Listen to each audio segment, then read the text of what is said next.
What's up, surfers? This is Matt with surfcitytcg. Welcome back to the SURFIES. This is my video covering the best Commander cards of 2024.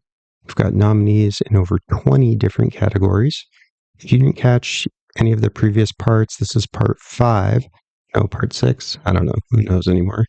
Of this series. I'll provide a link for you here in the top right, so go ahead and check those out. You can also find a full list of the nominees and winners in the Moxfield deck list that I'll put in the description below, along with links to the previous parts of this series. But just to recap, this is my personal evaluation of cards that have been released in 2024 with an eye for Commander. These evaluations are all based on my typical EDH playstyle, which is mid to high powered, but non-CEDH decks, usually power level 7 to 8 approximately. These are strong, optimized decks, but I usually play without infinite combos, so all my evaluations will be via that lens. And if you're enjoying my videos, please do me a favor, tell a friend, or even just let me know. Leaving a comment tells YouTube that you're enjoying my videos. That really helps support the channel. So please take a moment, like the video, and leave me a comment if you don't mind. And with that all being said, let's get into it. So we covered through category 15 in the last videos. So we're going to start off with category 16, mana and ramp spells. These are pretty much the, I think, most important part of your deck. Not always the most interesting, but definitely the most important. They say that whoever spends the most mana in a game of especially Commander, but just in a game of Magic in general, whoever spends the most mana over the course of the game is typically going to be the person who wins. And, you know, if you've ever been up against a turn 1 Soul Ring where no one else had it, you can really like see that illustrated, because like by turn 10, that player has made 20 additional mana over the rest of the table. And that's not counting any ramp that they got out as a result of having that early Soul Ring, right? You know, everyone I think has played against the start of like turn 1 Soul Ring into Arcane Signet. Now it's like, okay, you have 3 extra mana than us now. This is like you're having a Jeweled Lotus every turn, right? But I can also use that mana on things that aren't my commander. Like, let's say then turn 2, I cast a Sky Shroud Claim, and now I'm 6 mana ahead of everyone. You know, you got to spend money to make money, and these things snowball out of control like crazy. So how can we ensure that that happens to us more often? Well, we play a lot of mana and ramp spells to ensure that we can play our big flashy stuff. So let's start off the list with Aftermath Analyst. This is a 2 mana 1/3 elf detective from Murders at Karlov Manor, uncommon. When Aftermath Analyst enters, you mill 3, and then you can pay 3 and a green, 4 total, sacrifice Aftermath Analyst to return all lands from your graveyard to the battlefield tapped. This is, I don't know why they made this uncommon so good, but it really is so good. We had cards like Splendid Reclamation in the past, and honestly, like before Aftermath Analyst and later Lumra came out, Splendid Reclamation was a good card. I would say, like, you know, certain decks, especially like mill decks, want to play that card, but I don't think that is true any longer, because Aftermath Analyst is like basically a straight upgrade on that. He not only is a creature, which is relevant, you can tutor it up with Green Sun Zenith, you can find it with Worldly Tutor, or, you know, myriad of other creature tutors that exist in green. But he also mills 3 cards when he enters, so he fuels his own ability. And, you know, another benefit of being a creature versus a spell like Splendid Reclamation is that it's really easy to just keep reanimating him or keep returning him to your hand with something like Phyrexian Reclamation. So there are lots of loops with this guy. I'll link my Beladros Witherbloom deck list here. I normally don't play with infinite combos, but, you know, I ran into a couple of accidental infinites with Aftermath Analyst, and, you know, it really surprised me like how easy it was to go off with this card. Like if you're playing something like Squandered Resources, which is obviously an ultra powerful card that lends to a lot of infinites. If you're playing Takanuma Abandoned Mire, that card goes off with Aftermath Analyst because you can basically keep returning it to your hand. I guess you'd need a bounce land in conjunction with this. I think that's what ended up happening. I had a bounce land in play. I had Squandered Resources. I kept sacking all my lands to make a bunch of mana. And then I'd have the Aftermath Analyst return everything. And he would return the Takanuma and the bounce land. The Takanuma I would bounce to my hand with the bounce land, and then I would channel it to get him back, rinse and repeat, make infinite mana, have infinite landfall triggers. It surprised me like how easy it was. It sounds a little convoluted, but like it just sort of happened by accident. And even if you're not doing something degenerate like that, he's just an all-star, like especially in a self-mill deck, but any like 3+ color deck where you're playing all the fetch lands, which in the most optimized deck lists you should be. The fetch lands are the best lands and best cards in all of Magic the Gathering, period. And this is only one of the many, many reasons that is true, that Aftermath Analyst can just bring them all back. And you might ask yourself, well, Matt, like, what happens when you just run out of fetchable targets? And trust me, I'm no stranger to that happening. It happens to me all the time because I don't run enough basics and I'm always like cutting it really tight on the fetchable lands. Thankfully, like they just came out with the Surveil lands, which are phenomenal. I talked about in the last video. Those are great and they're fetchable.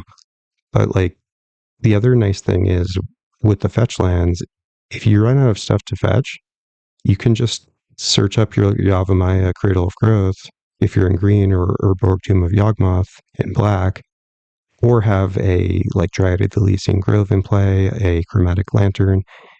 Any of those four things will enable you to continue to use your fetch lands to produce mana, even though you might not be able to sacrifice them to get a land.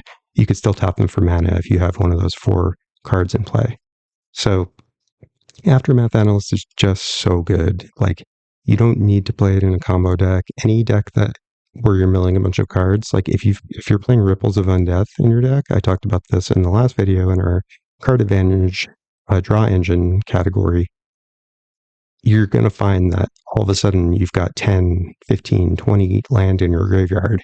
And yeah, these come into play tapped, but man, is it pretty backbreaking if you land an Aftermath Analyst and he doesn't have to tap. You can use this ability right away. The second he comes in, you would need 6 mana in total because 2 to cast him, 4 to sack him.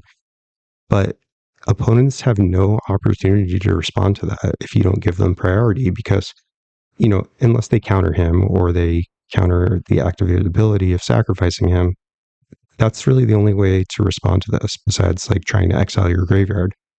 And once this goes off and you return, like, even if it's only 5 land, like, how do you recover from that when someone just ramped 5 lands ahead of you?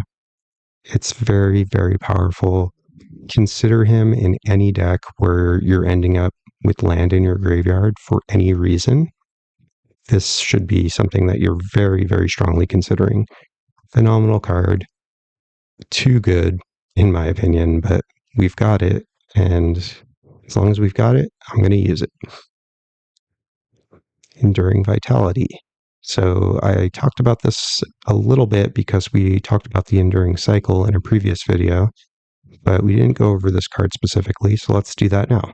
So this is part of, like I mentioned, the Enduring Cycle from Duskmourn, that these are enchantment creatures that when they die, they return to the battlefield under your control as just enchantments. They cease being a creature, and then they're just enchantments. So very sticky effects that if they don't exile your creature, your Glimmer creature, then you just get it right back as an enchantment, which is much harder to remove than a creature. So save your exile effects for these guys. This one is 3 mana, 3/3. It's an Elk Glimmer and an enchantment creature.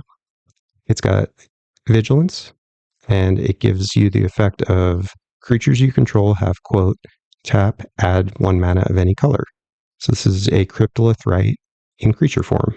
Cost 1 additional green pip, but for that you get a 3/3 Vigilance first, and then when it dies, it turns into a Cryptolith Rite. So really, really excellent card. It thrives in token decks, obviously, where you're just making a boatload of creatures that can then all tap, like they all become birds of paradise, essentially, right? So just any deck where you're running a heavy number of creatures, I'd say like 30 plus, this is just an easy include. Even if you don't have any specific synergy with it, just turning all of your guys into mana dorks is so powerful.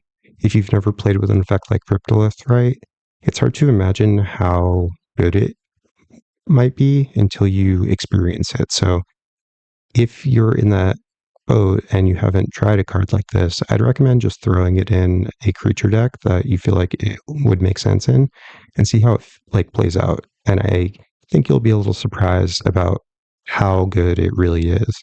Like you might think like, oh, I want to be attacking with my creatures, or they have other attack abilities I want to be using. And even if that's true, you'll still find that like you're going to want to be using this ability frequently. So I think this card is phenomenal, and I think it should see more play, and it already sees quite a lot of play. So try it out if you haven't. I think you'll like it. Moving on to Fanatic of Vronus. Man, they are making mana dorks pretty good nowadays. I mean, MH3, am I right? Like, so powerful. So this is a Snake Druid, 2 mana for 1/4, 1 and a green mana for 1/4 that taps to add green. So that's not great, although it's a pretty good sized butt for a 2 mana creature. So like even just as a 2 mana 1/4 that taps for green, like it's decent. But it's got 2 additional abilities, not just 1, but 2 additional abilities. The first is Ferocious. He can tap to add 4 green instead of 1 if you control a creature with power 4 or greater. Not very hard to achieve in a green deck. So he quadruples in power if you've got any 4-drop on the board. So if your commander, not 4-drop, but 4-power creature, if your commander is 4 power or greater, it's pretty easy to turn him on, right? Like it just gets turned on as soon as you play your commander. This is just such a powerful mana creature. Like it goes in so many decks, and then it's got that last ability, Eternalize, 2 colorless and 2 green, so 4 mana, and you can resurrect him from your graveyard, but instead of being a 1/4, he's a 4/4 zombie.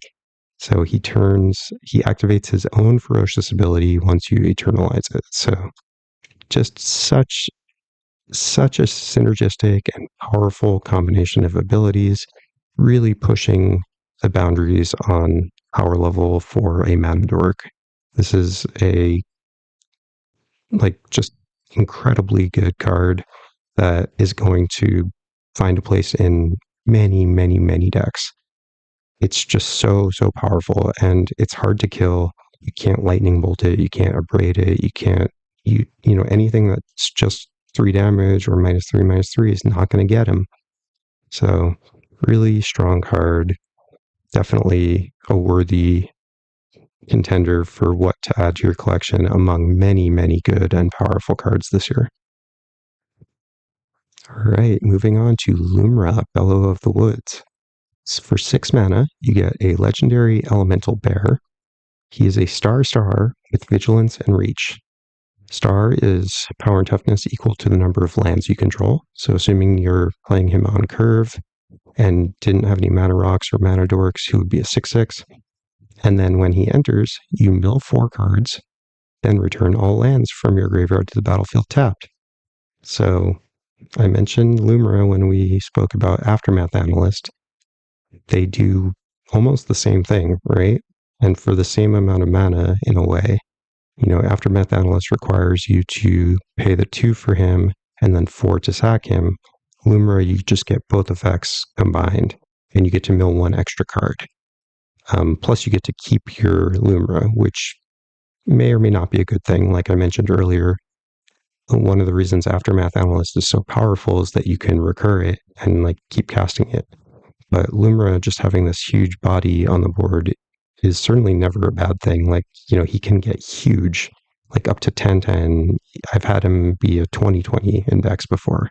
It's a shame that he doesn't have trample, but, I get it. Certain card's already incredible. If it had trample, it would have just been like way too much. So I'm in a way glad that he doesn't have trample, but even without it, he is so, so good. It's not like green is short on ways to give things trample. Stuff like Garrick's Uprising.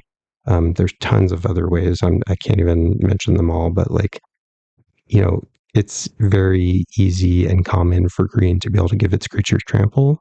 So even though he doesn't have it, it's still very, very good. And the fact that you get both of these effects like combined on the single creature is really good too, because like sometimes you just want everything to happen all at once, or if you tutor him out of your deck with a Green Sun Zenith or a Court of Calling or anything like that, he can just boom, surprise. The lands do come in tapped, so you don't get the benefit of them right away, unless you're running a card like Spelunking, which is an all-star from last year.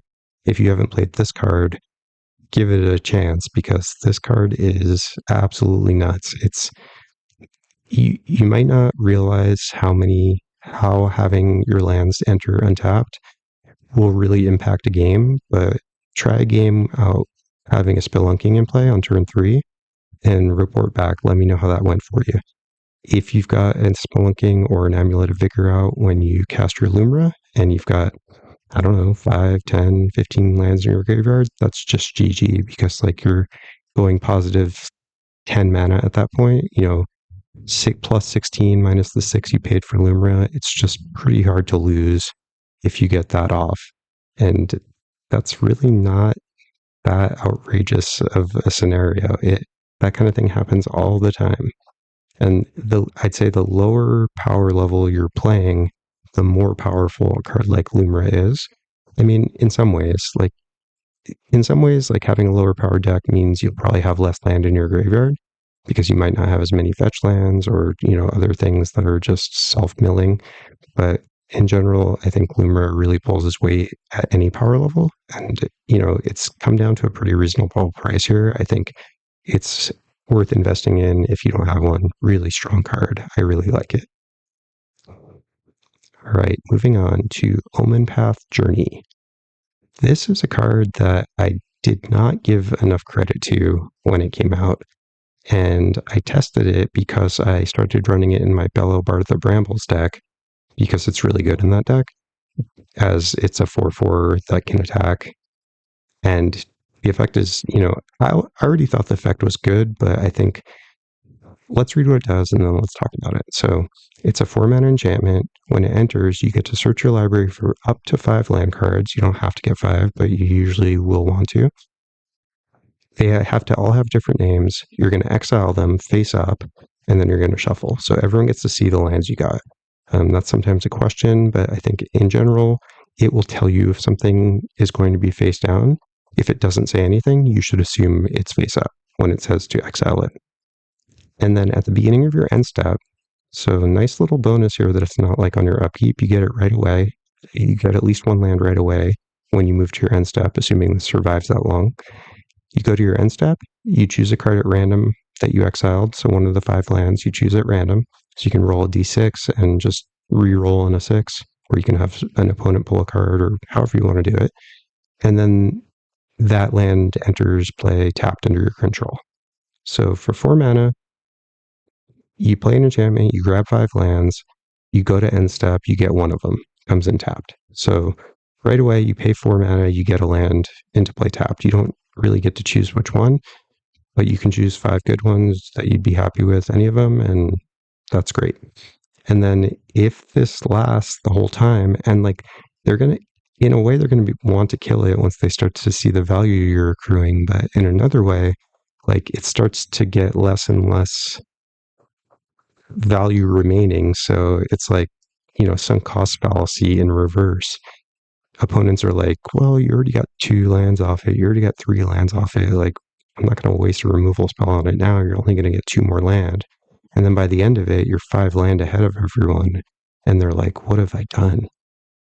What have I done? Damn that loot and Vraska and Jace. I don't really know the lore here, but something's going on. So here's the trick with this card, in my opinion. If you grab your 5 best land and they're all like ultra scary, that is a recipe for disaster. So if I am playing this card and then I search up my Gaia's Cradle, my Cabal Coffers, my Field of the Dead, my Vesuva, and my, whatever else, Shifting Woodland, opponents' eyes are going to bulge, first of all. They're going to read the card again, and they're going to be like, I'm going to generous gift that before you move to your end step. And then you're like, oh, that's bad. Okay, well, what happens to these lands then? Oh, they just stay in exile. That's not good for me. So, unless you have like a way to protect this, I wouldn't do that, because you don't want to be losing 5 best land in your deck, right? Like, that's not gonna be good for you, especially if you're relying on those land to execute your game plan. So what I would do instead when playing this card is maybe grab 1 land that you wouldn't mind having, or like, if you don't care, just grab the 5 worst land in your deck. Get a basic forest, a basic mountain, whatever other basics you're playing, and then like just a bunch of bad lands, like whatever are the least threatening looking ones. Get your command tower. Not that that's a bad land, but it's not threatening, right? And then opponents are going to think 2 things, like, oh, like those are the lands you're getting? Like, you're not a threat, right? This card's not a threat. It just lowers the danger level of a card like this. If they see you tutoring up cards and then what you're tutoring for seems to be just junk, they're going to think like, oh, here's a bad player, right? Like, he's playing a tutor and then he's getting these bad cards. But in fact, like, if you're resolving 5 triggers of this and ending up with 5 land ramped over everyone else, it's pretty hard to lose a game like that. You're so far ahead of everyone. This is only 4 mana. I think this is a really, really strong card. I've completely turned around on it, and I'm playing it in, I think, almost every green deck that I'm playing at this point. It has worked so well for me. Like I said, just pick lands that you're not that worried about it if they do get removed, because it's likely that will happen. But the worse lands you pick, the more likely you are to resolve this in full and therefore win the game as a result. So that's how I think you play this card. I think it's really, really good, and I think you should try it out. Overlord of the Hauntwoods. This is part of a cycle from Duskmourn of these Overlord creatures. There's 1 for each color. They're all enchantment creature avatar armors, and they all have this ability called Impending. So this appears to be like Suspend, but it is not really. It looks like that on the surface, but it's not, because with Impending, you're actually having this permanent enter the moment you play it, right? This is an alternate casting cost, whereas Suspend is a special action. Like, that is not casting. This is casting, whether you play it for its regular cost or its impending cost. Either way, you're casting the spell, and either way, you're going to get the ETB. That, I think, is the part that is a little confusing. So regardless of if you pay this for its impending cost or its regular cost, you're going to get that bottom effect, which is when it enters, you create a colorless land token named Everywhere that is every basic land type. So you're going to, at minimum, get that ETB no matter which way you play this. So what does it do? It's 5 mana, 6/5. It's got the impending ability that we just talked about, And then whenever it enters or attacks, you get a land that is an everywhere land token. So this is kind of like a blossoming tortoise in a way, whereas like you're going to likely get a land every turn, every time it attacks.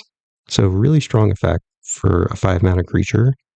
If you pay it for its impending cost, you get the ETB, but you're not going to get to attack because when it is impending, meaning like it's still got these counters on them, it is not a creature. So it's kind of like the reverse of the Enduring series. Like those are enchantments or enchantment creatures that become enchantments. These are enchantments that become enchantment creatures, assuming you pay for the impending cost. So if you pay 3 for this, you automatically get a land that's an everywhere land. So 3 mana for that effect, not bad. Not great. Like you want to pay like 2 mana for a single ramp spell, like a Farseek or Rampant Growth or Nature's Lore or 3 Visits. So paying 3 mana for that, not quite as good, but you do get it as a creature eventually. So it starts with 4 counters. You remove a counter on every end step, not on your upkeep like normal. So automatically it goes down to 3 after you play it, assuming you play it, during your turn. And then in 3 more turns, once you remove that last counter, it finally becomes a creature.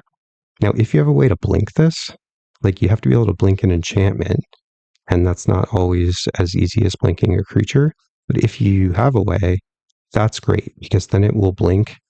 You're going to get the ETB again, and it's going to remove all of the counters. So that's something to consider. If you have ways to blink enchantments, these overlords are very, very powerful. And this one, I think the impending cost is not the way you want to play it. It's very, very slow. Games just don't last that long anymore. Even like lower power games seem to be over earlier and earlier nowadays. So I would really focus on trying to get it down as a creature, not using the impending cost. I think if you play it in that way, this is a very powerful card. It's 5 mana, it's a 6/5, it's got a decent sized body. It makes you a land right away when it enters, so that's good. And then it makes you a land every single turn, assuming that it can have some sort of safe attack. It doesn't have to connect, just has to attack.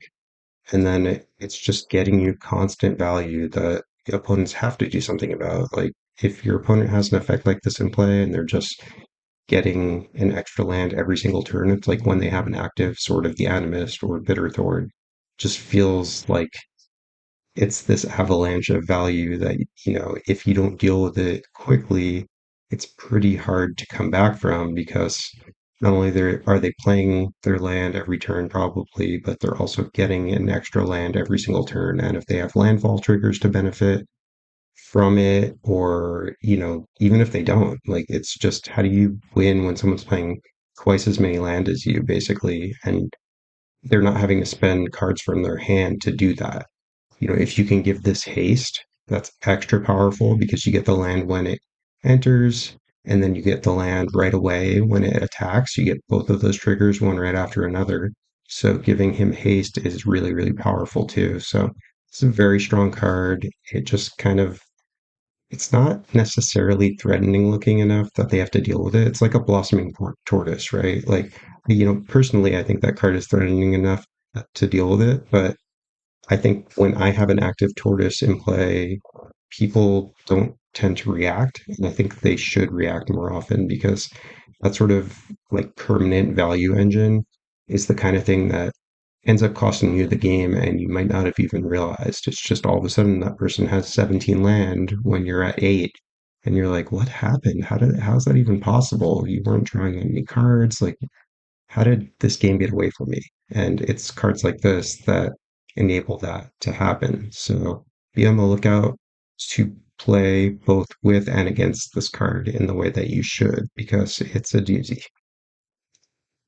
All right, last one on the list. We've got Sowing Mycospawn. This is an Eldrazi fungus for 3 colorless and a green, 4 mana total. You get a 3/3. It's devoid, so although it has green in the cost, this card technically has no color. and it's got Kicker for 1 and a Diamond mana. As I've discussed previously, the Diamond mana is colorless but can only be paid via pieces of mana that can create colorless mana. So a basic land cannot create a Diamond mana, even though basic land can be tapped to pay for a colorless pip.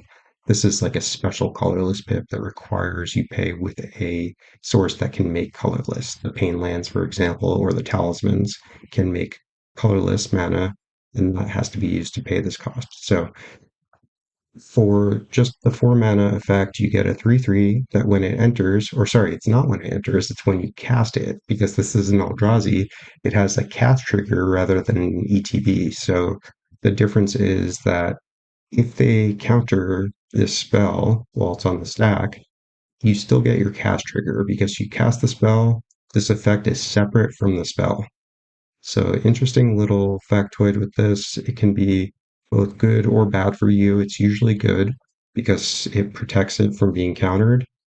But if you had some sort of effect that doubled your ETBs or something, this wouldn't benefit from that. So if you had a Panharmonicon in play, you wouldn't get 2 land because it's when you cast, not when it enters. So when you cast the spell, you get to search your library for any land. Doesn't have to be a basic. This is very important. And it comes onto the battlefield. Doesn't say tapped. And then you shuffle. So 4 mana, 3/3, you get a land. Any do the best land in your deck, and it comes in untapped. That's huge. And then if you paid the kicker for 1 and a diamond, so 6 mana in total, then you get the original effect, but you also get to exile any land. This is very powerful. We don't have many, if any, ways that I can really think of to exile land. And that's a big deal when someone's playing a land deck and like if they're doing something degenerate, like recurring a glacial chasm over and over, which happens all the time because that's a broken card and people like to play broken cards. You can't really do anything about that. But now you can. Assuming they don't have a way to sack that land in response. Unfortunately, this still isn't like the ultimate answer to a problematic land because a lot of times those land decks have ways to sack lands, like at instant speed. Sylvan Safekeeper is one. There's Squandered Resources, which I talked about earlier. There's some other ways, crop rotation, Elvish Reclaimer, Knight of the Reliquary. They're not typically that common, but they're all very strong cards that do tend to see play in decks that are doing stuff like that because they want to protect themselves against the all-powerful Sowing Mycospawn. But, a lot of times you're going to be able to exile a problematic land, and that's going to be really good for you if you can get rid of that, mono black player's Cabal Coffers, or a Maze of Ith that's a thorn in your side, or, Glacial Chasm, whatever else, Gaia's Cradle. Don't feel bad about destroying those kinds of lands. They are asking to be destroyed. They're very powerful, and they're going to lose you the game. So what would that opponent do if they were in your shoes? Just blow up the land and don't look back. This card is phenomenal. Like, no matter how you play it, for just the 4 mana, for the 6 mana, it doesn't matter. All the modes, all the options of this are incredible. 4 mana to find your best land and have it enter untapped is the best way. I don't think there's a better way, really, aside from crop rotation or Elvish Reclaimer, to do this for less mana than this. There are cards like Tempt with Discovery, Pier's Whim, Hour of Promise. There's a lot of ways to find any land from your deck. Most of them bring the land in tapped. So the fact that this brings in the land untapped is just huge. If you're playing a card like Gaia's Cradle, being able to use it the second you get it, or Cabal Coffers, or any powerful land is just so important, right? I talked earlier about cards like Spelunking and Amulet of Vigor. The reason those cards are so good, or for this exact reason, right? It allows lands that would normally come in tap to come in untapped. This is like giving you a whole extra turn. So this is almost like Green's version of taking an extra turn. Because if you've got a land that generates 10 mana or something, and you're able to use it right away, like a Nykthos or Three Tree City or whatever land is going to make you a ton of mana, and you're able to use it right away versus having to wait a whole turn, that's like gaining a whole turn in a way, right? This game's all about mana advantage, and sowing Mycospawn really gives you that mana advantage because it brings in the land untapped, and that's a big deal. Really big deal. And then the fact that you can occasionally, you're not going to do this all the time, and I wouldn't save it just so, like, just in case, like, you need to exile a land. Unless, like, you really don't need to cast this, then go ahead and save it if you're worried. But, like, in general, I would say, like, play this for value early and just, like, if you end up needing to exile a land later and you don't have it, so be it. You can't predict how every game is going to turn out, all the eventualities. Like sometimes you just have to like go for it, and staying there and waiting and losing like the time value of having this extra land in play is, I'm going to say, like on average not worth holding it as a silver bullet. Like you're going to lose a lot more value over time than you will by having this answer you need in 1 out of 15 games. So I'd say like adopt that mentality, just use your stuff for value right away. Tempo is like more and more important than ever in Magic. And I think, holding up your mana, leaving back blockers, all of these things that like, might have worked in the past, or that if you're a newer player, you might like err on the side of caution and be like, I want to leave back some guys to so I have blockers, or you know, overextending is a different story, right? Because like if you only have limited resources, limited number of cards in your hand, and you feel like a board wipe has to happen or everyone's going to lose, then sure, don't dump your hand on the board. But if you have no other play and like your board's not developed, like you should be getting this guy down. Don't save it unless you know you're going to be coming up against a land like very soon that you need it for. I'd say in general, just play this for value as a 4 drop and you'll be really happy with it. This is a really phenomenal card. I'm super happy that they printed this. I think it's something that the format needed. So that's it for mana and ramp. We have some very strong contenders, as with all of the categories. I think this has been far and away the strongest year of new Magic cards for Commander, like maybe ever. I guess last year, you could argue last year because we got the One Ring, which is like one of the most powerful cards of all time for the format. But like this year, we got such good pieces for other categories that I think it's hard to choose a winner, but I must. As you know, with the SURFIES, there can be only one winner per category. So the winner for mana and ramp, really close one. I had it down to either Aftermath Analyst or Lumra, and as I discussed, they're very similar, so it was hard to pick, but I did give it to Aftermath Analyst. Congrats. The reason I prefer this over Lumra, and just to be clear, I play both in decks that want this effect because they're like both incredible and they're very similar. But the reason I gave the win to the Aftermath Analyst is, first of all, it's a 2 drop. You know, yeah, you don't get the effect right away, but being able to pay this on installments means you can have this effect on turn 4. You can, assuming you're just playing one land a turn, right? You can play this on turn 2, and you get a 1/3 for that, which is not bad. Like, this can block like a lot of early like aggro. People are sending, playing value 2/2s or 1/1s or whatever, and they would just like hit you with stray attacks. This guy stops that, and that's not a negligible benefit. Having a 1/3 blocker just up all the time means you won't get hit with as many stray attacks, and that gives you all the more chance of winning at like a very low life total. So don't disregard that benefit. And then, yeah, there's the risk that someone removes him before you're able to sacrifice it. But I think that's not going to happen too frequently. People don't like spending their removal, single target removal, especially on a 2 drop, especially one that you can recur so easily. You can just reanimate him, you can get him back to your hand. Like, there's so many tricks to just reuse him, and the fact that you can sack him right away, he doesn't have to tap. All these things make it so that this is the winner for mana and ramp for the Surface 2024. Aftermath Analyst, congratulations. Lumra, you're also great, and I love you. All right, on to board wipes. Board wipes, so important in Commander recently.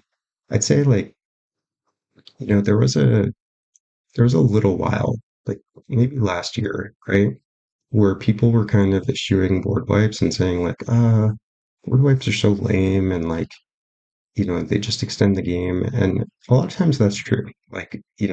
Those games where people are playing a board wipe, it feels like every time you play your commander, another board wipe hits. Like, that can be so frustrating. And those are some of the worst commander games, right?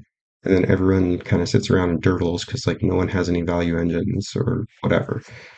So that's the downside of board wipes. But, you know, I'd say they're more important than ever now because there's so many creatures with natural protection. I mean, just look at how many creatures with ward there are now, right? And how many creatures have hexproof and the abundance of these protection effects. Of course, we've got Lightning Greaves and Swiftfoot Boots, which are and continue to be ubiquitous because they're incredible. But we've got more new effects that protect creatures. We went over them earlier in the very first section, right? We've got Haystack, our winner for protection, which is an amazing card that gives unmatched value. And Haystack will save you from board wipes. So that one, that one's not going to work. But against stuff like Mithril Coat or Silver Shroud Costume or either of the boots or any effects that give indestructible or ward or hexproof, it's really important that you have at least one or two, probably even three board wipes in your deck as just necessary answers to existential threats that would otherwise just end the game for you and for everyone. So I think board wipes are a necessary evil. I don't necessarily love running them either, but I think it's important that you do. So let's go through them. We got some really good ones this year, starting off with Blasphemous Edict. This is obviously an homage to Blasphemous Act, which is the red sorcery that does 13 damage to each creature and costs one less for each creature on the field. This one's a little bit different in a couple ways. First of all, it's black, not red. Second of all, it has a static mana cost that jumps down to a different static mana cost at a certain threshold of creatures rather than being reduced by one per creature. You must reach that threshold of there being 13 creatures on the board, otherwise this costs 5. But if there are 13 or more creatures, then this costs 1. So it's just binary, either 5 or 1, whereas Blasphemous Act can be anywhere between 1 and 9, right? So it is probably on average going to be harder to cast than Blasphemous Act. I'd say there are plenty of times where I've cast a Blasphemous Act and paid 2 or 3, maybe even 4 mana for it. And flexibility of being able to do that is invaluable, right? But in exchange for that flexibility, we get a much more powerful and hard to dodge removal effect, right? So it's more powerful in the method in which it removes creatures. It forces each player to sacrifice 13 creatures of their choice. Well, okay, rub salt in the wound, why don't you? Hey, I'm removing all 4 of your creatures, but you can choose which 13 you remove. Yeah, don't say it like that. People won't be too happy with you. But it is worth noting that while this is going to be a complete board clear 98% of the time, I just pulled that number out of my ass, but you know, while this will most of the time clear the board, there are going to be those games where, your opponent's popping off with a Scoot Swarm and he's got, let's say it's only, quote, air quotes, only 24 Scoot Swarms in play. Removing 13 is not going to get you there, right? He'll have 11 left. He plays a fetch land next turn, goes up to 22, cracks the fetch land, goes up to 44, and all of a sudden you're right back in the fire, right? Um, that being said, I think in general this is going to be a better effect than Blasphemous Act. There are also plenty of times Blasphemous Act doesn't do it, either because their creatures are too big, right? It happens, you know, and sometimes you don't even realize. You're like, how come that creature's still on the board? And they're like, it's a 17/17. And you're like, oh shit. Well, I guess I'm dead. So it could go both ways. These are both phenomenal cards. They're both Blasphemous Act, Blasphemous Edict, and Toxic Deluge, the three best board wipes in the format, like bar none.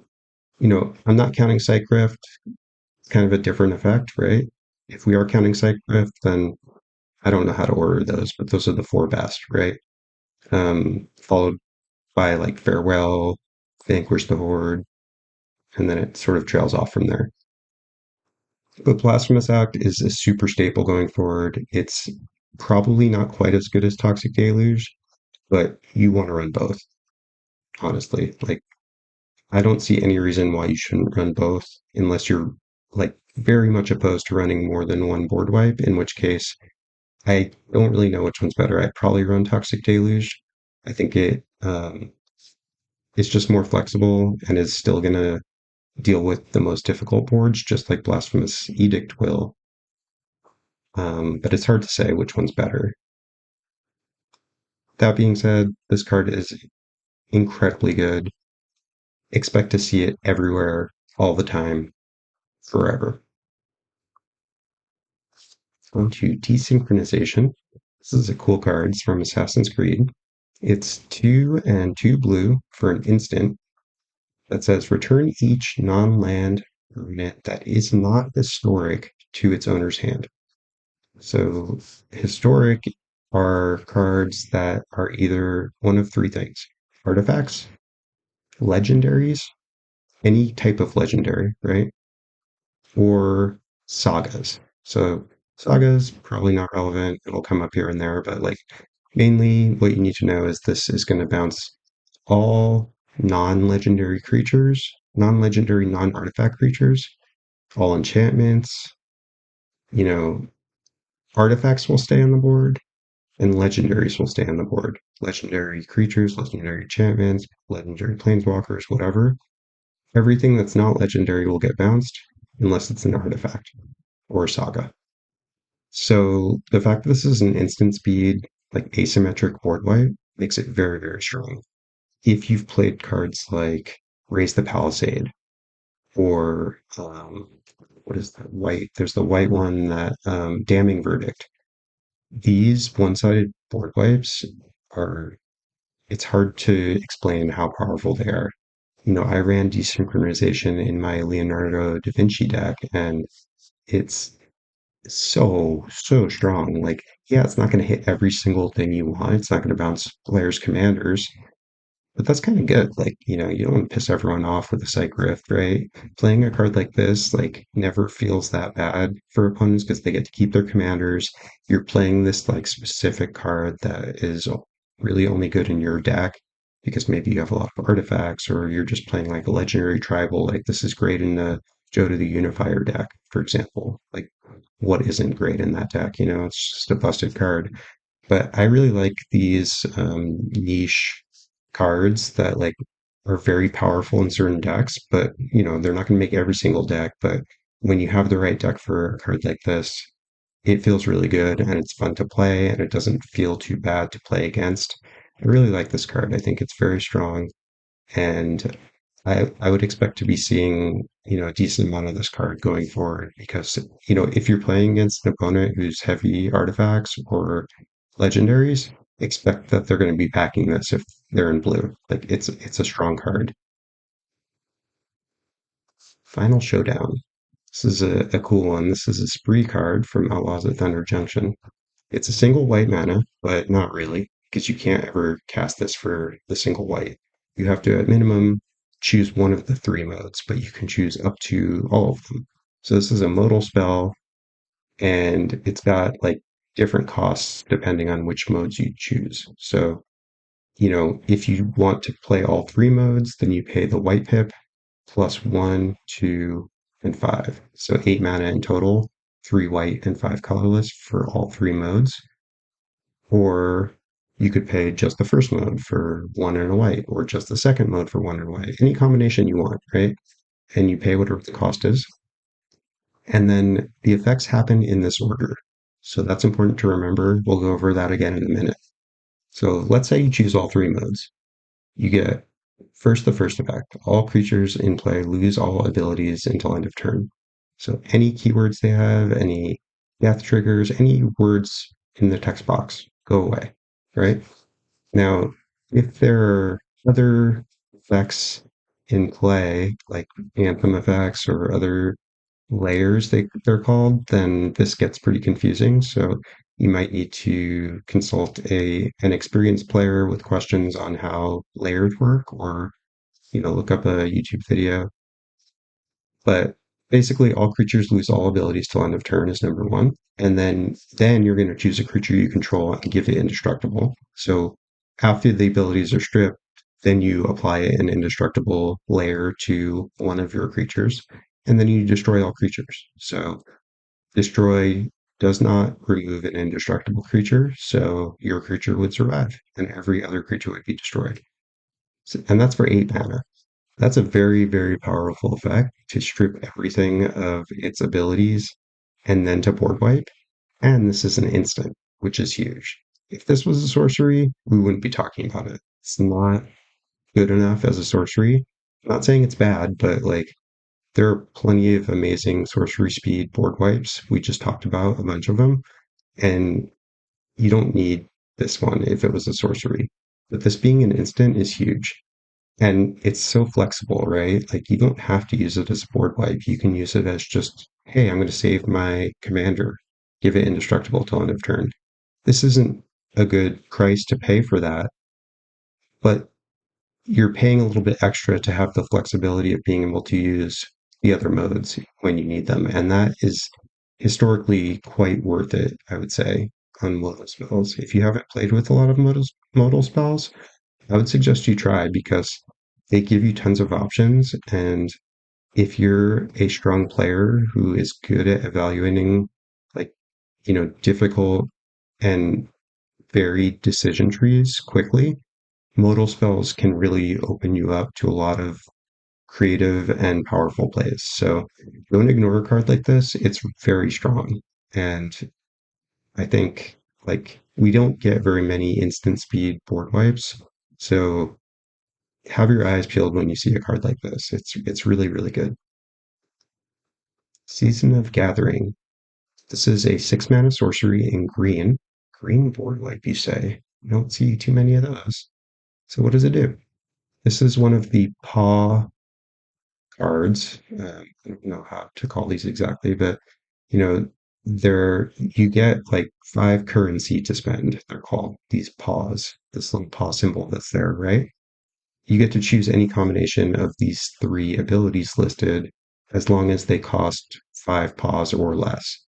So you can figure out the different combinations you can do. You could do like 5 of the first one, 3 of the first one, and 1 of the second, 1 of the second, 1 of the third, whatever totals 5, 5 or less. You don't have to spend all of it, but you can't spend more than 5.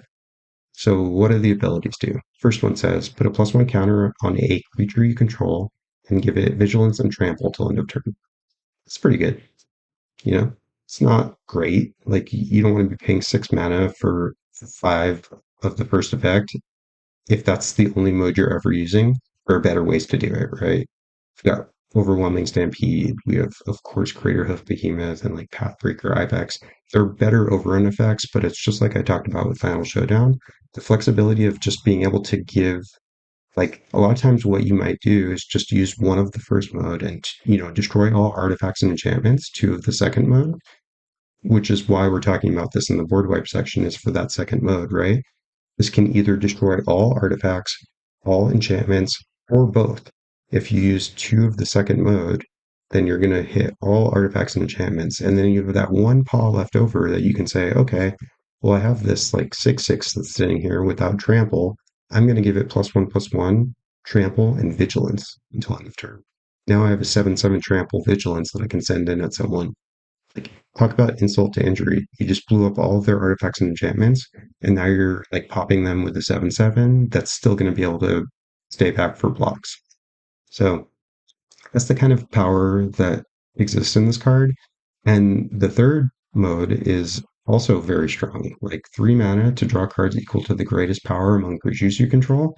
We talked about this in the draw section because this is a very good rate for this kind of effect. Like, yeah, you could get a better rate with a card like Return of the Wild Speaker, is that what it's called? Um, Rishkar's Expertise also does this better, but that's the only thing Rishkar's Expertise does. So if you choose to draw cards equal to the greatest power among creatures you control, you get the bonus effect of first, you could like buff your strongest creature. I mean, I wouldn't necessarily recommend it. It's kind of putting all your eggs in one basket. If you just like pile counters on your biggest creature, it's like asking your opponent to remove it in response. But if your creature has hexproof or ward or something and you're not worried about it being removed, then that's not a terrible play, right? You just make your best creature 2 points bigger, give it trample and vigilance, and then draw 2 extra cards if you don't want to destroy all artifacts and enchantments. But I'd say most of the time the modes you're going to pick on this are the second and third. You're going to pick either artifact or enchantment, whichever one is the most problematic in that given situation. And then you're going to choose the third mode to draw cards equal to the greatest power among creatures you control. And that combination is worth a lot of mana. Like you're paying 6 mana for that, which is a lot, but you're getting like 8, 9 mana worth of value on an effect like that. And it's 2 cards in one. So that has inherent value in and of itself. This is a really, really good card. Really good. Last one, we've got Ugin's Binding. Man, this card was so expensive when it was released. I don't know if you guys remember, but I think it was like over $30. People were like, "Oh my God, it's the new Cycriff." And honestly, like I think this card's really good. Like, yeah, there's not necessarily a great home for it right now in maybe like non-commander formats, but like in commander, in the right deck, this is like very strong card. First of all, it's 3 mana, so 3 mana for an instant. It's devoid, which can matter. Like, they can't use a pyroblast or a blue or red elemental blast on this because it's not blue, even though it has blue in its cost, right? You can target a creature that has protection from blue with this because, again, it's not a blue spell; it's a colorless spell. So those things can matter. So just make sure you keep them in mind. So what do you get for 3 mana instant? Return target non-land permanent you don't control to its owner's hand. Okay, pretty bad. I think normally we want to pay like 1 mana for this effect, right? Maybe 2. But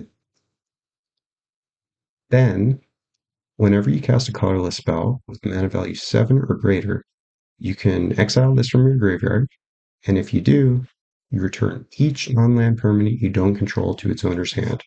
Where have we seen that text before? Oh yeah, Cycriff.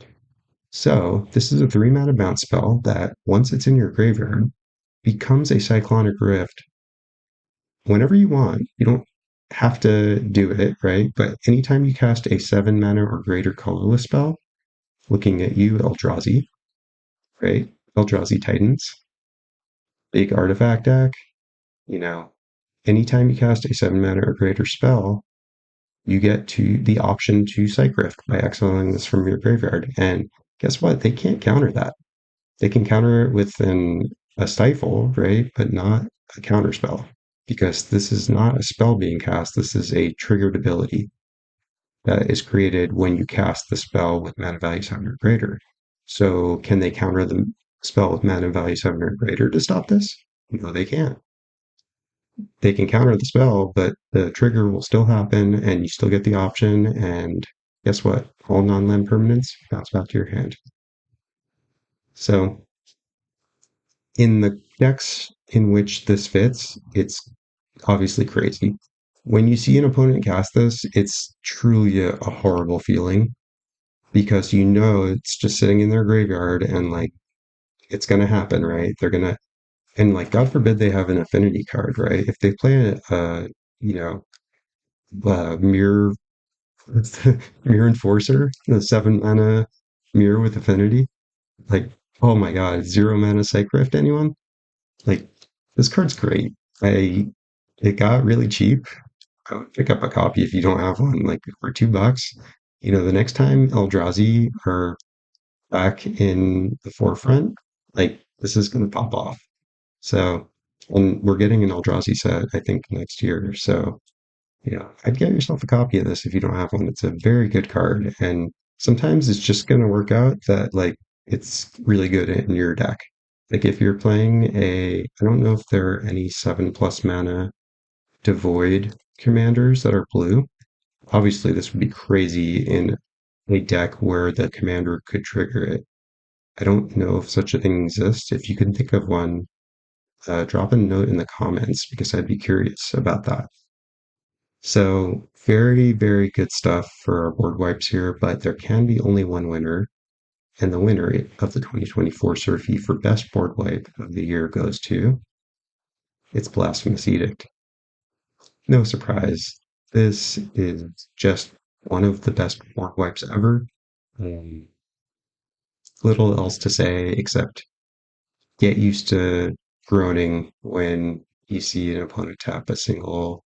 When they ask how many creatures are on the board, and the answer is looks like 17. Bad news. Start scooping them up. All right, we're gonna squeeze in one more category here. Gonna get removal through removal in this video. And then we're going to end it off with the last three, which are a miscellaneous and fun, which is stuff I couldn't figure out where to throw, commander of the year, and lastly, card of the year. But for now, let's talk about removal. That isn't wipes. Some of them are on the fence, like the first one. This could be considered a board wipe, I guess. But like in general, these are going to be single target removal. Could be removal for a creature. Could be enchantments, artifacts. We'll figure it out as we get through them. So let's talk about them, starting with Amphibian Downpour. This was a bulk rare for a while, and it's starting to creep up, and with good cause. I've only played against this a couple of times, but man, has it been brutal when someone has resolved this. You know, Anytime you see a storm spell with flash, you better like take a second look at that card because in case you didn't know, Storm counts spells cast in the turn by everyone, not just you. So if you're casting this on an opponent's turn, let's say an opponent had a big turn, they played 3, 4, maybe even 5 spells. Not not unheard of for that sort of thing to happen, right? Like it happens probably every game. If you cast this on their end step, or if they're foolish enough to play all their spells before they attack, which so many players do. And that's a big mistake, by the way. If you are hearing this and you're like, oh, I do that, what's wrong with that? You know, Always, if possible, I mean, of course, there are going to be reasons where you need to cast your spells before you go to combat because you're playing creatures with haste or you have effects that you want on board before you're attacking or whatever. But in general, you know, the the good rule of thumb is like go straight to combat, do the attacks you want to do, and then play your spells you want to play after your attacks. Why? It represents that you have any manner of tricks, right? All of your mana is available. It's much scarier. I mean, just think about when someone's attacking you and you're like, how much mana do you have up? And they're like, I don't have any mana up. Like how safe are you feeling making your blocks in that scenario versus when you ask how much mana they have up and they're like, oh, I have 7. You're like, oh, well, I'm a lot more worried now. I can't double block for fear of like you bouncing one of my creatures or swordsing it or whatever, right? So in general, like try to use your mana after in your second main phase. And this is a prime reason for that. Like not a reason that's going to come up all the time, but like take this card as example. Let's say you decided you got like 3 elves in your hand. You want to just get those out of your hand and then go to your attacks because you don't have any tricks. Now, 3 spells have been cast this turn. So let's say I have an amphibian downpour, but I also have a brainstorm.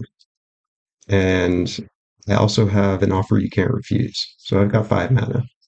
So you've played your 3 elves. You go to attack. I'm like, okay, well, I want to cast my Amphibian Downpour, but I might as well get one more spell off. I'm going to play my Brainstorm. So you resolve your Brainstorm, and then you're like, okay, I'm going to cast the Amphibian Downpour. I'm going to get 4 copies of it, right? Because you cast 3 spells, you're 3 elves. I cast my Brainstorm, and then I cast my Amphibian Downpour. And there were 4 spells cast before it. And then, like, if anyone tried to interact with, like, the brainstorm, for example, I don't know why they would do that, but maybe they want to, like, stop your brainstorm, and you countered it with the offer you can't refuse. Now there have been 3, 4, 5, 6 spells played before the amphibian downpour, meaning you would get 7 total of these, 6 copies and the original. And you get to turn 7 different creatures into 1/1 frogs with no abilities. And these are auras, which it could be both good and bad, right? They could all be blanked if someone plays a Season of Gathering, for example, and says, I'm going to destroy all enchantments. And then all of a sudden, my guys are all back to normal. But if you're playing an Enchantress deck and you've got one of those cards like that has Constellation and is like, anytime an enchantment enters, you draw a card, boom. If you play 7 Amphibian Downfours, you'd be drawing 7 cards. And God help your opponents if you have an Ancestral Mask or like a Cetessan Champion or something that benefits from all the enchantments on the board. Like, this helps your devotion. If you're playing a Nykthos trying to Nyx, all of a sudden you have 7 auras in play that are giving you 7 extra devotion. Like, this is such a powerful effect. And yeah, there are some downsides to it and some ways this can go bad for you.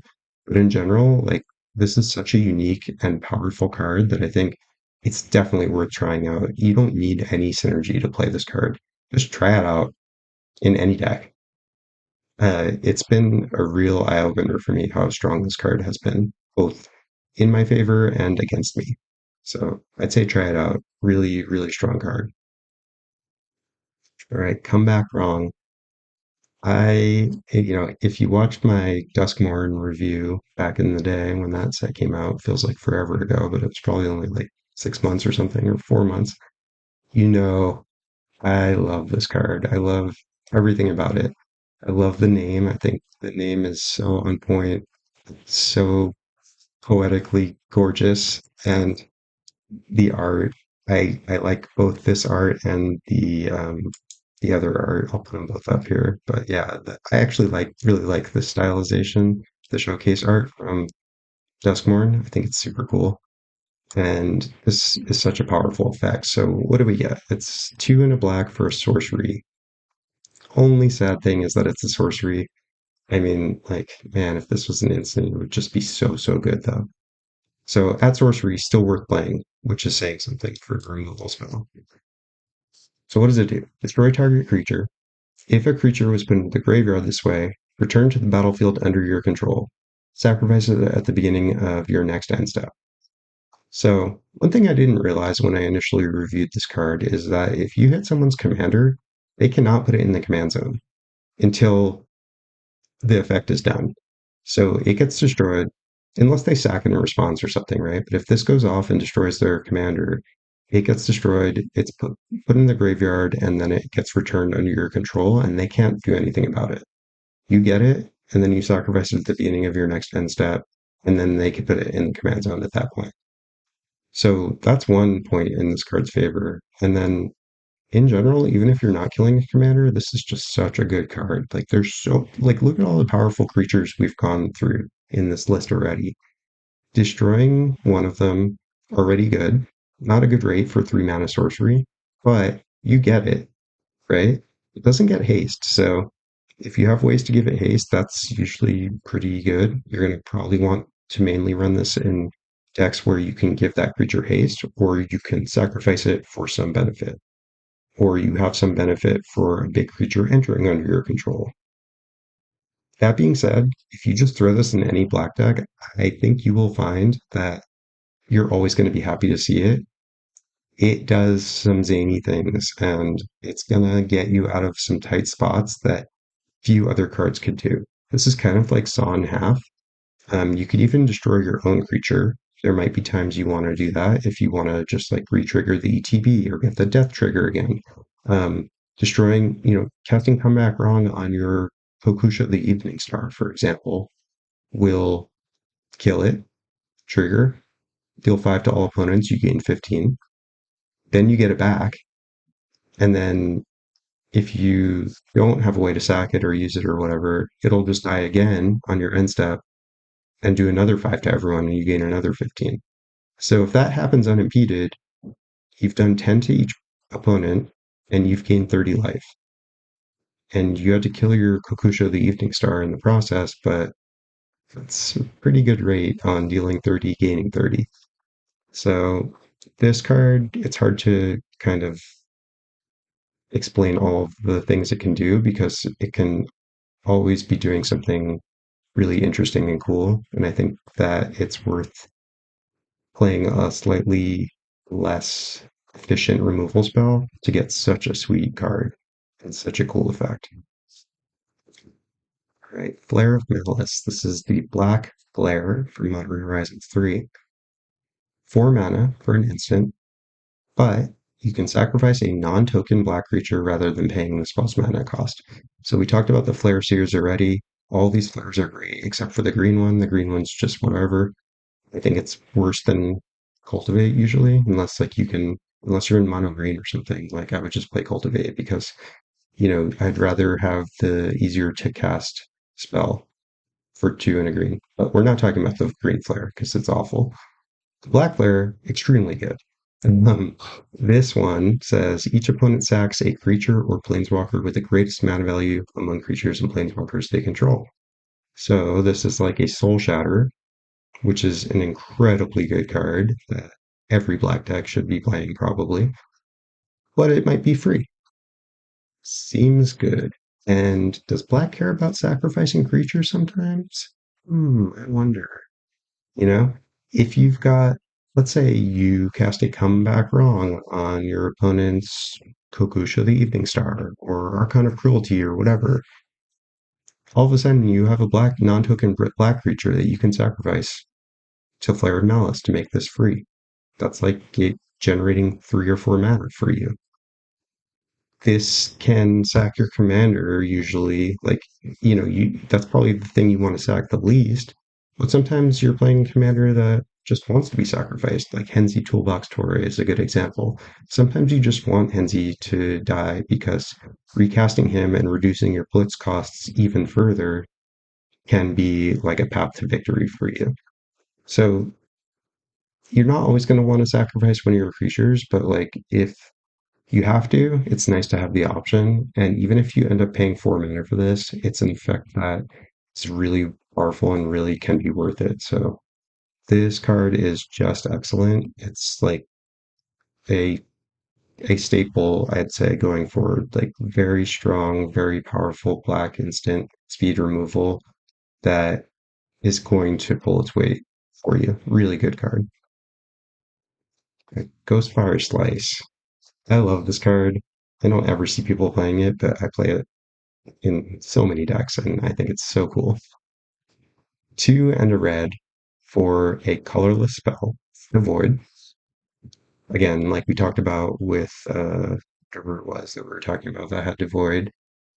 This can hit stuff with protection from red, which is a big deal, There are a lot of those swords that are pretty good, Sword of Fire and Ice. The green and red one is good. That give protection from red, and being able to deal 4 damage to something that's wearing a Sword of Fire and Ice feels pretty good, let me tell you. And this spell costs 2 less if an opponent controls a multicolored permanent. Hey, guess what? A lot of commanders are multicolored. Did you know? The more you know.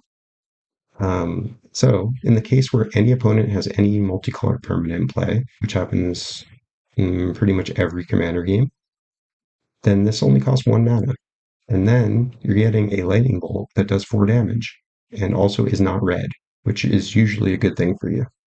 So this card's incredible. That's all there is to say.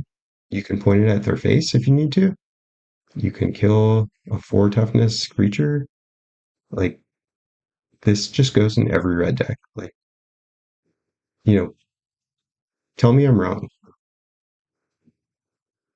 I think Lightning Bolt should be played more often.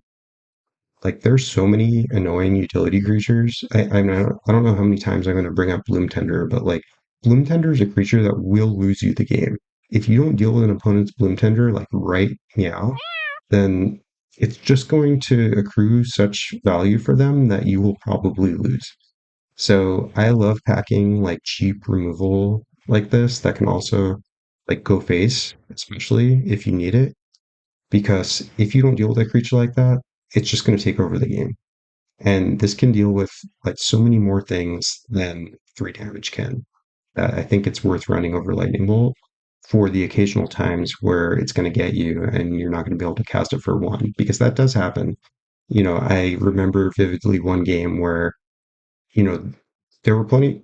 First of all, I've been in games where a lot of people were playing monocolored, so it can happen, right? You could just get screwed and like everyone's playing monocolored. But I'd say that's pretty like rare that that would happen. But what did happen to me in one game is everyone was dead except for me and one player, and he was 2 colors, but he just didn't have his commander out. He had like a mono-colored board, and I went to cast it for 3, and then I caught myself, and I was like, oh no. And I just lost because of that, because I wasn't thinking about it. So that's one thing to be cautious about with this card. There are times where it'll get you, but I think in general, the number of times I've been able to cast this for 1 red is like 19 out of 20, I would say. Like maybe 5% of times I've had an issue or I had to like wait and not cast it exactly when I wanted. And I think the extra point of damage makes it worth it to deal with those occasional missteps. Null Elemental Blast. This is one I talked about previously in the Counterspell section. And this is a super flexible card because it can be used as either a counterspell on any multicolored spell or a removal on any multicolored permanent. So if you missed your window to counter the spell, you can still pop stuff that's on the board already. And usually you're going to use this to destroy someone's commander, but there are tons and tons of multicolored spells in the format. Like, countering a Ruinous Ultimatum I haven't done it, but can you imagine the feeling, right? For a single diamond mana. I'm not going to talk too much more about this card because I talked about it in the counterspell section, but I love this card and I think it should see more play. You just have to be a little bit careful about how you build your mana base to ensure that you're able to produce that colorless mana when you need it. But even if you can't cast this like right away, it doesn't matter because this spell has value all game, right? So even if you have to wait like till late game when, let's say you just never draw your colorless sources and finally like you get a talisman or a soul ring or whatever, and it's really late game. This is still really valuable. Just being able to like throw in a 1 mana spell, like, mix it into a big turn can be like huge for you. So even if you have very few colorless sources, I still think this is playable as long as you don't mind like having a card just sitting in your hand waiting to be used later. Okay. Part of all the goifs we got from the DISA, the deck, Hieroglyph is certainly the strongest one in Commander. This card is insane. Um, I will link the Calamity Galloping Inferno game where I went off with Pyroglyph, and it is a sight to behold. And I played this card in my Saheeli Sun's Brilliance deck. It is also ultra powerful. Why is it so good? Well, let's talk about what it does. 4 mana, it's got that stat line of the classic Tarmogoyf stat line, which is star/star +1.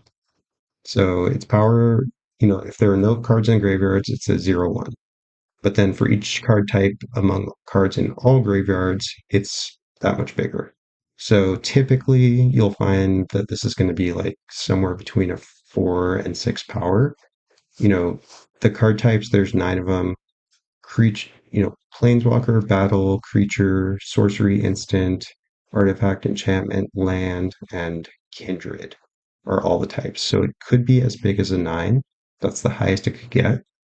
But usually, like, you won't have planeswalker, kindred, and battle. So in a mid to late game, I'd say most of the time this will be a 6. because there's always going to be like the hardest one to get aside from those three rarer ones are like probably enchantment is the hardest. And then following that, it's like, there's always going to be land, creature, instant, sorcery. Those are easy, easy, easy, right? And then artifact is pretty common too. So I'd say like you can expect this to be a 5 on average. So on average, it's a 5. And then when it or another Lurgoyf creature enters under your control, it deals damage equal to its power to any target. Okay, so now we're talking. This automatically, let's say it's 5. Let's just use 5, nice round number. It's pretty common that it'll be a 5. It comes in, it deals 5 to anything right away. 4 mana for a 5/6 that does 5 damage to any target when it enters. That is like insane. Just that. And that's with no other synergy. Now, if you're playing any other Lurgoyfs in your deck, this is nuts because it triggers on itself or any other Lurgoyf entering. So if you're playing Changelings, if you're playing Disa and you have a bunch of Tarmogoyfs, whatever, if you're playing Tarmogoyf Nest, this is really good. But where you're really going to see the benefit of this card is when you make copies of it, because it starts to go pretty crazy when you make copies, because each one triggers itself, and then each one sees each copy entering. So if they're 5/6s, and you play one, it shoots something for 5, right? And then let's say you make a copy of it with Sihili the Sun's Brilliance, for example, or Fable of the Mirror Breaker, or Kiki Jiki, or whatever. You make a copy of it somehow. Molten duplication. So now you have a new one entering. It enters and does 5. So now you've done 10 damage in total, right? But when the new one enters, the first one will see the new one entering. So you get to deal another 5. So as soon as you have a copy enter, it shoots, you get 2 more shots. So now with the original plus the copy, you've gotten a total of 3 shots of 5 damage each, right? 15 damage. If you are able to make a third copy or more, it gets even crazier. But like, let's just say you're able to make another copy by untapping Kiki or untapping Sihili or whatever, or you just have a parallel lives in play and you got 2 entering. Now, if you have 2 entering, you get 5 from the first one, and then let's say you've got 2 entering at the same time.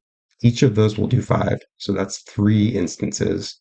And then each 2 out of your 3 will see the other 2, so that's 2. Sorry, the 2 entering will see each other, so that's another 2. And then the one that was in play already will see the 2 entering. So you're going to get a total of 6 shots of 5 damage if you have 3 entering. So as you can see, the fact that this says this or another Lurgoyf is what makes this card so powerful. But even as a 4 mana 5/6 that just shoots for 5 when it enters, like, oh my god, so good. Compare that to like Flametongue Kavu of yore, which I still think Flametongue Kavu's fine. I played in some decks. It's not the powerhouse it used to be, but it's still pretty decent in Commander, I think. But this just puts it to shame. This card's crazy. So good. All right. Last but not least, we've got Unexplained Absence. Really, really cool card from Urza Karloff Manor Commander. This card was pretty valuable when it came out, and now it's down to 30 cents. Wow. Like, I guess I guess people aren't like about it anymore, but I think this card's crazy good. 4 mana, 3 and a white for an instant. Yes, it's an instant. For each player, including yourself, exile up to 1 target non-land permanent that player controls. For each permanent exiled this way, its controller cloaks the top card of their library. All right, let's unpack this. So it's up to 1 target for each player. So whether or not they have something you want to target doesn't matter. So if you don't want to exile one of your own permanents, you don't have to, even though it says for each player. It also says up to 1. So that means 0 or 1. Okay. So you get to choose 0 or 1 permanents for each player to exile. Non-land permanents. This can hit anything. It can hit creatures, planeswalkers, enchantments, artifacts, battles, any non-land permanent. Too bad it can't hit land. That would make it a like ultra premium all-star forever and ever, but that's okay. Like the effect is worth it. We get 3 exiles, and maybe we can even do our own if we want. And then what happens in exchange? Well, they get to cloak the top card of their library. This is like Manifest, except it has Ward 2.